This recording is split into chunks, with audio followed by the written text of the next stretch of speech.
Hölderlin es más que un poeta preferido, es un poeta para mí entrañable, un poeta que acompaña siempre en los momentos decisivos, de quiebre y de nostalgia.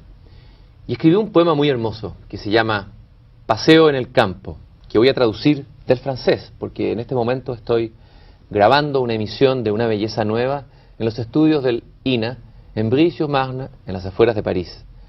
El poema más o menos de Hölderlin dice así: ven hacia lo abierto, amigo, aunque hoy día poca luz esplenda todavía, y que el cielo no sea una prisión. Las cimas de los bosques, a nuestro gusto, ni siquiera las montañas pudieron expandirse, y el aire está sin voz. Hay sombra, las calles y los caminos duermen, y por un poco yo creería que hemos vuelto a la edad de plomo. Sin embargo, una voz ejerce la fe justa, y esa voz no ha sido todavía apagada por un momento. Que este día se ha dado a la alegría, porque no es mala limosna que podamos quitarle al cielo, como esos dones que se le negaban a los niños, solamente un propósito de nuestras penas. La ganancia sea digna y sin mentira. Es por eso que yo guardo la esperanza, cuando habremos arriesgado el paso soñado y cuando hayamos desatado nuestras lenguas y encontrada la palabra y nuestro corazón se expanda, cuando la frente ebria de una razón otra aparezca y que nuestra floración pueda alcanzar la floración del cielo, que sea abierta a la mirada, abierta a la luz. C'est Hölderlin, c'est La promenade à la campagne.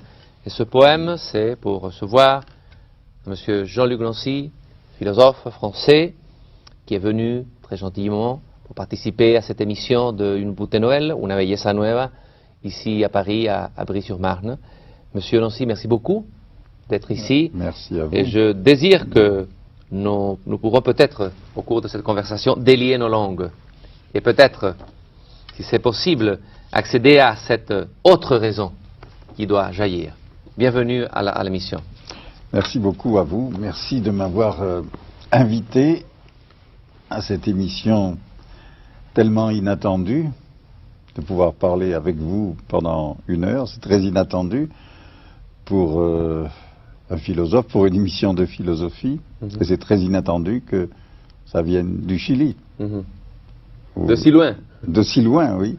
De si loin, mais qui n'est pas non plus totalement loin, parce que j'ai quelques amis au Chili et je suis content que ce lien de plus se fasse avec ce pays que je n'ai jamais visité, mais que j'aimerais bien visiter un jour. Et en fait, vous avez eu un élève qui maintenant vous a traduit et qui vous présente dans l'édition de ce livre, La Comunidad Inoperante. C'est Juan Manuel Garrido qui a fait la présentation, la traduction. Et ensuite, La Comunidad Enfrentada, ce deuxième livre. Voilà. Oui, de Juan Manuel Garrido qui a fait sa thèse avec moi à Strasbourg. Enfin, qu'il ne l'a pas faite à Strasbourg, qu'il l'a faite par email de Santiago à Strasbourg, et qui est venu à Strasbourg pour soutenir sa thèse, et qui est un jeune philosophe de très très grande qualité, ce que je ne dis pas parce qu'il a traduit des livres de moi, mais de cause de son travail propre, et dont un livre sera publié l'an prochain aux éditions Galilée, les mêmes éditions où je publie la plupart de mes livres. Oui. Donc c'est possible un dialogue philosophique entre la France et le Chili, la Sud-Amérique. Oui, tout à fait, oui, bien sûr. En passant, comme vous venez de le faire, par l'Allemagne. Parce que vous citez Hölderlin, vous avez lu Hölderlin en espagnol, puis en français, et on ne l'aura pas lu en allemand, mais la langue, c'est l'allemand. Et ce qui est intéressant, comme toujours, c'est la traduction, parce que j'ai entendu qu'en espagnol, vous dites, comme en français, on s'adresse à l'ami et on lui dit, viens dans l'ouvert, in abierto, vous avez dit. Lo abierto. Ven al abierto, c'est. Et en allemand, c'est ins Freie. C'est-à-dire, littéralement, c'est viens dans le libre. Ah, d'accord. Oui, frei, c'est... Alors, mais bien sûr, on ne peut pas traduire par le libre, parce que le libre devient, en français du moins, et je pense comme en espagnol, c'est tout de suite une qualité morale.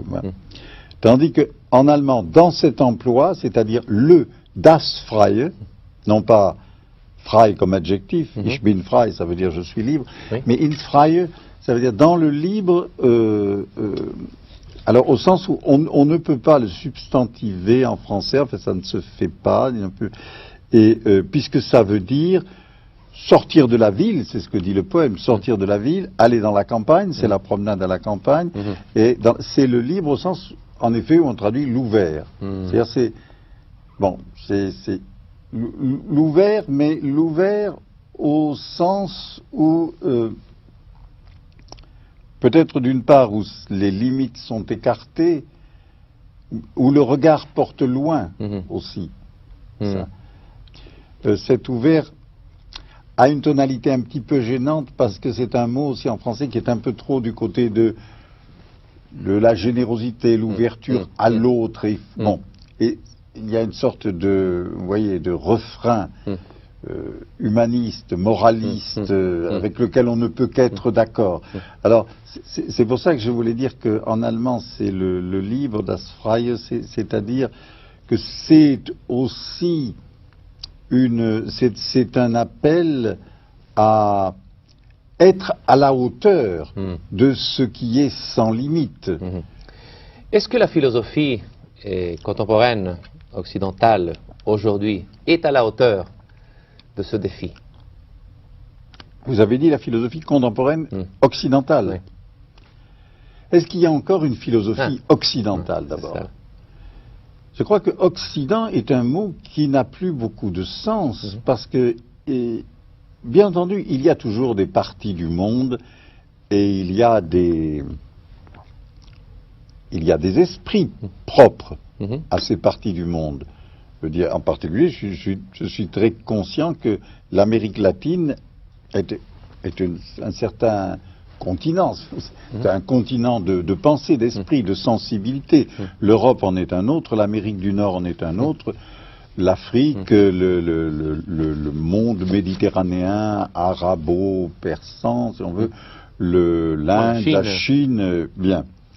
Mais il y a quand même quelque chose qui se passe aujourd'hui, c'est que l'Occident, comme pôle d'origine d'une certaine civilisation technique, scientifique, humaniste et démocratique, ce pôle est presque disparu comme pôle, puisque tout est répandu à la surface de la Terre, et désormais on pourrait dire que la Terre entière, c'est un peu Occident face à l'Occident. Même s'il y a certainement des ressources qui ne sont pas strictement occidentales, qui peuvent venir de beaucoup d'endroits, je dirais vraiment l'Occident a disparu. C'est pour ça aussi qu'il y a un tel questionnement au sujet de l'Occident. Donc votre question, elle fait partie de ce questionnement. C'est-à-dire, est-ce que la pensée occidentale venue de l'Occident est à la hauteur d'un monde dans lequel, tout d'un coup, il y a une ouverture, parce que sans limite, qui nous demande ce que nous avons à penser et ce que nous avons à faire. Est-ce qu'il y a une ouverture? On pourrait dire que nous sommes dans le désert. Non? Au Chili, il y a un grand désert. Nietzsche disait, le désert avance. Au Chili, littéralement, le désert avance, et il va avancer en plus. Et on a beaucoup de gens, des jeunes surtout, ont la sensation aujourd'hui que tout deviendra bientôt désert. Alors qu'est-ce qu'il y a Eh bien, je crois qu'il faut dire en effet que le désert avance, ou Nietzsche dit plus exactement, là aussi en allemand, le désert croît. Ce qui est croître, c'est à la fois un mot pour comme une plante, n'est-ce pas, qui peut croître. Et c'est parce que plus menaçant. Mais bon. Le désert avance aussi sans doute bientôt en Europe. Il est possible, je parle du climat, il est possible que le désert, ou une certaine désertification, d'abord remonte au nord de l'Afrique et traverse la Méditerranée, si le réchauffement climatique continue. Mais il y a un autre désert plus terrible encore, et plus tragique. Oui, je veux dire, le désert plus tragique, je demande à voir, parce que quand c'est vraiment le désert, ça peut être des bouleversements des conditions de vie, d'existence, de travail, de terriblement tragiques. Maintenant, l'autre désert qui croît, comme vous dites, mais c'est le même en fait, c'est le même. Vous voulez dire le désert du nihilisme, c'est-à-dire le désert d'une civilisation qui ne se voit plus d'autres repères, d'autres valeurs et d'autres fonctionnements symboliques en général que l'équivalence générale de la marchandise. Bon. C'est vrai que ce désert croît. Mais en même temps, je dirais, cette croissance du désert est aussi une ouverture. Ça ouvre, oui, ça ouvre sur rien, si on veut. Mais ça ouvre. Mais ça ouvre. C'est-à-dire que ça nous met dans la situation de n'avoir plus aucune assurance donnée, c'est-à-dire nous ne pouvons pas dire l'histoire, ni la transhistoire, ni Dieu, ni l'homme, ni le savoir scientifique, ni le progrès et la maîtrise de la nature. Bon. Plus aucun de ces mots ne peut nous donner un avenir. Alors, ça veut dire que peut-être pour la première fois dans l'histoire de l'humanité, l'humanité tout entière, elle doit inventer son avenir.